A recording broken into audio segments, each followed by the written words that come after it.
Even though the dialogue called by President William Ruto was scheduled to begin today, that did not happen, with no single word from the government on the status of the talks. Dealing a blow to the meeting was the withdrawal of ODM chief Raila Odinga on Sunday. The president, on the other hand, opted to launch projects in Nakuru County. Thank you very much.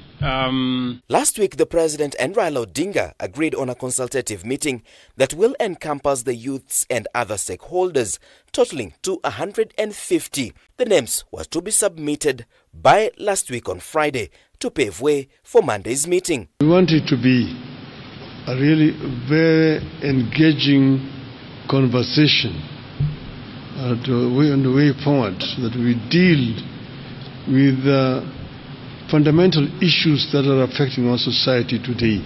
Following the announcement, Odinga was pressured by supporters and his core principles to publicly denounce the calls for dialogue. He heeded to the call, leaving the president exposed. Mwaka hii wameua sasa karibu zaidi ya 100.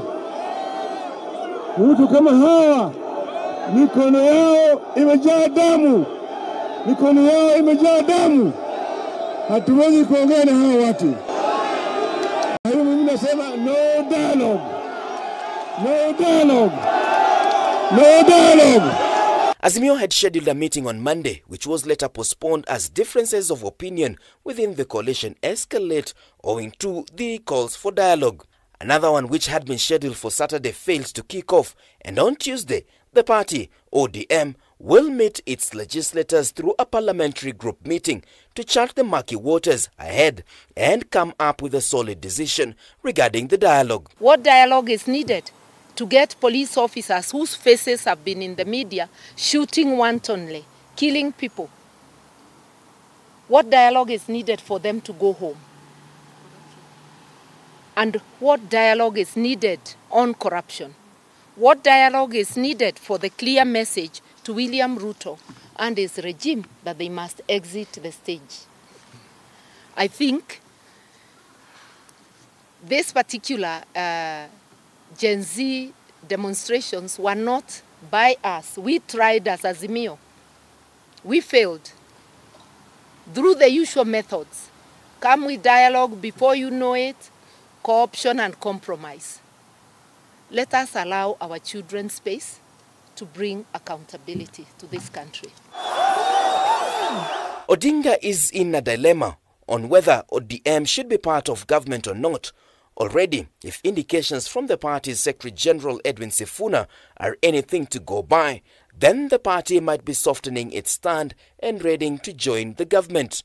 As a party, ODM has never shied away from stepping up and having difficult conversations whenever the destiny of our nation is at stake. Indeed, it is said that it is in times of crisis that leadership emerges. The emerging issues and the urgent need to address them is not about rescuing the Kenya Kwanza regime or indeed William Ruto.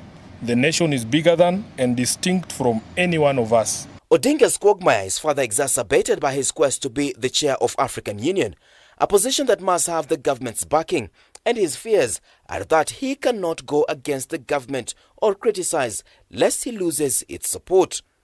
The Gen Zs are also throwing a warning to Odinga not to make any attempts to sanitize President Ruto's government from its tribulations. The Gen Zs have remained adamant that they don't have a leader and that their only interest is action and accountability.